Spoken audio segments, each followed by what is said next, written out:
Olá pessoal, Leandro Lopes aqui, professor de Sociologia, de História, de Teologia. Hoje nós dando continuidade aqui, pessoal.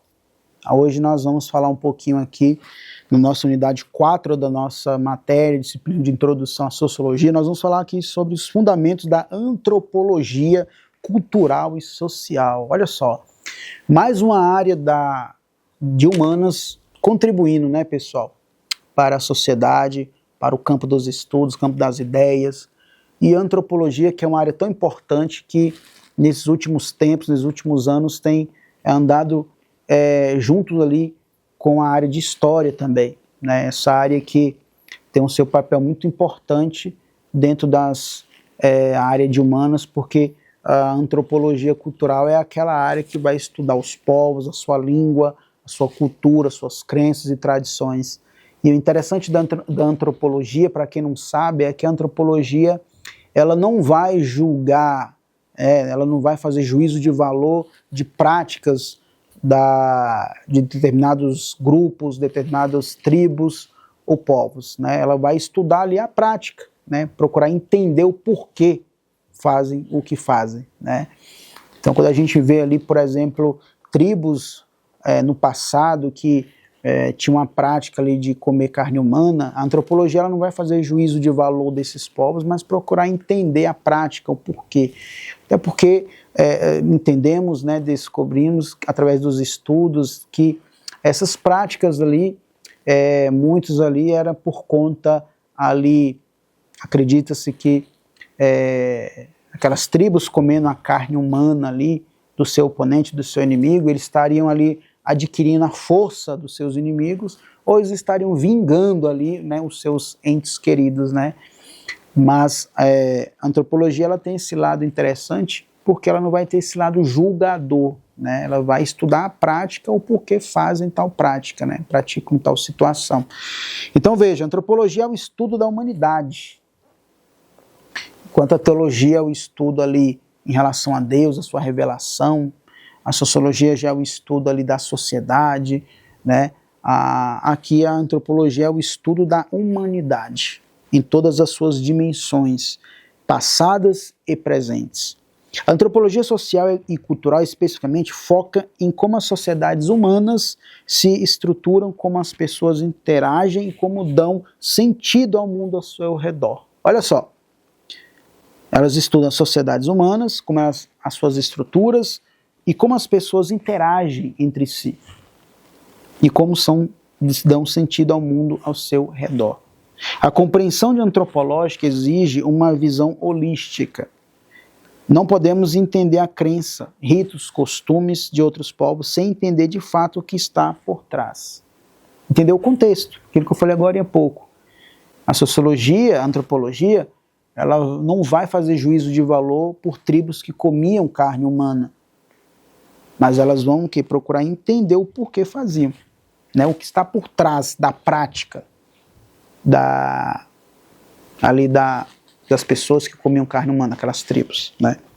Então, ao estudarmos a diversidade humana através dessas lentes, a antropologia nos ensina a evitar o etnocentrismo, que é julgar outras culturas, usando a nossa como medida, e a praticar um relativismo cultural, que significa entender uma cultura nos seus próprios termos. Então, olha só, esse etnocentrismo, pessoal, que é julgar outras culturas usando a nossa como medida, isso acaba sendo uma problemática porque, por exemplo, dentro de vários exemplos, aqui no Brasil, no Ocidente, é comum, ou uma cultura, casais de namorados, ou marido e mulher andarem de mãos dadas, né? Quando a gente vai lá para o outro lado do mundo, digamos assim, lá no Oriente Médio, Paquistão, aqueles lugares ali, lá é comum, é cultura de lá o homem andar na frente e a mulher atrás. Para nós aqui, a gente julga como algo mal educado, como algo onde o homem ali não é romântico, o homem não é cavalheiro, falta de educação, né? Provavelmente nós julgaríamos ou julgamos assim, mas essa é uma cultura de lá. Lá nos Estados Unidos, o cachorro-quente lá é só a salsicha, um molhozinho ali e pronto. Já aqui no Brasil, tem toda uma diversidade ali, né? Tem lugares que, por exemplo, tem até purê de batata no cachorro-quente, né? Então veja a diversidade, aqui a diferença. E isso é cultura. Só que o que é importante a gente entender é que a gente não pode julgar a cultura do outro baseado na nossa medida. Por quê? Porque assim como a gente acha estranho a cultura do outro, eles podem achar também a nossa cultura estranha. Assim como é, né? Então, quando a gente vê, por exemplo, situações onde, por exemplo, a gente come com a colher ou com os talheres ali, era algo que quando a gente pega ali 1808, com a chegada da família real no Brasil, sou professor de história também, a gente percebe que com a chegada ali dos europeus, dos portugueses aqui no Brasil, a gente vai ver mudanças ali, que até então muitos comiam ali com a mão, né? Para nós hoje é algo, falta de higiene comer com a mão, mas para outras culturas, eles acham estranho nós comermos com talheres, né? Justamente porque eles entendem, bom, eles estão comendo com talheres, eles vão em restaurantes, eles comem ali com talheres, mas eles não estão vendo quem está lavando ali os talheres. Agora, nós comemos com a nossa mão, por quê? Porque nós sabemos que somos nós mesmos que lavamos as mãos e comemos com as próprias mãos. A gente está vendo, né, digamos assim, eu sei a mão que está pegando a minha comida, né? Mas lá no caso lá do restaurante, eu não sei quem lavou lá aquele talher. Então veja, a gente pode julgar a cultura do outro, mas a gente esquece que a nossa cultura ela pode ser julgada também por outras culturas, né? Então a gente não pode julgar outras culturas usando como medida a nossa. Então veja, o outro ponto é a religião, magia e cosmovisão. A cosmovisão, pessoal, é a forma como uma cultura entende a natureza do universo, o lugar da humanidade nele, essa relação entre o sagrado e o profano, e o que o sobrenatural. Então o que é o sobrenatural? Aquilo que está além do natural. Um outro ponto, o sagrado, tudo aquilo que é sagrado. O profano já seria aquilo que está fora do ambiente sagrado. Então, dentro disso, a antropologia também vai estar estudando a questão da religião, da magia, da cosmovisão, tá? E aqui a gente pega, por exemplo, a religião como um exemplo, que é um sistema de crenças. Para Durkheim, por exemplo, ou para o Emile Durkheim, a religião tem função social. Para ele, a religião tinha uma função social. Ou seja, talvez ele não estava ali retirando da religião o seu papel no que se refere à religião como um todo. Mas ali ele entende que a religião ela tem a sua função social. Ela não vai ficar restrita somente a um ponto de partida, a uma perspectiva. Então aqui o Emile Durkheim ele aborda a sociologia, a religião, melhor dizendo, dentro de uma função social. Então aqui, por exemplo, o animismo, que é a crença de que tudo na natureza tem alma. Uma planta, um animal. Politeísmo, que é a crença em vários deuses. A gente sabe que no mundo antigo era muito comum a prática, né, a crença em várias divindades.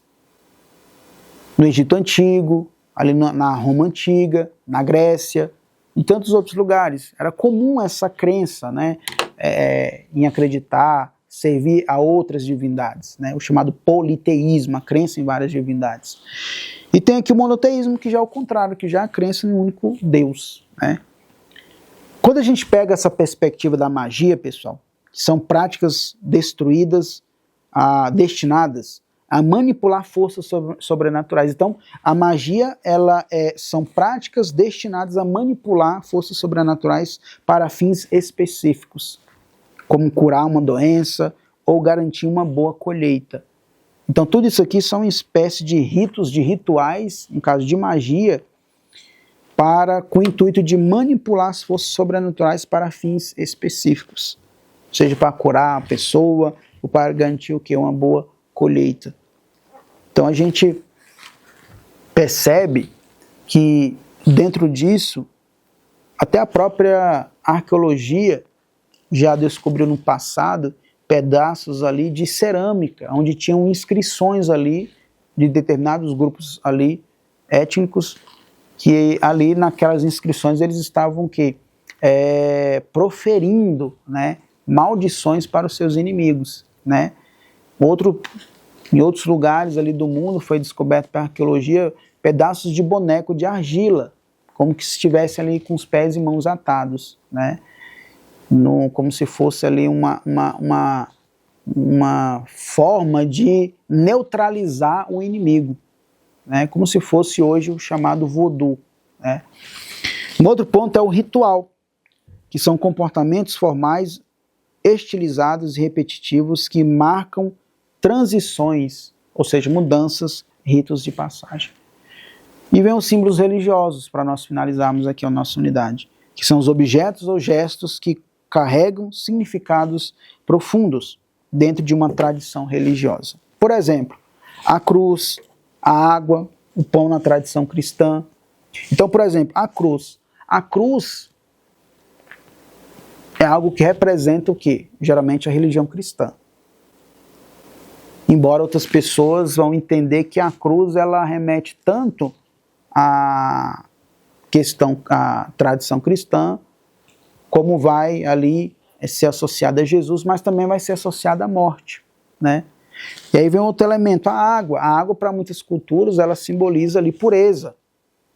Para a tradição cristã, ela vai simbolizar ali a figura do Espírito Santo. Ou a água mesmo, que purifica. E o outro é o pão, na tradição cristã. Onde o próprio Jesus vai dizer, olha, eu sou o pão que dá a vida. Mas olha só, dentro disso aqui, esses símbolos religiosos, é interessante que certos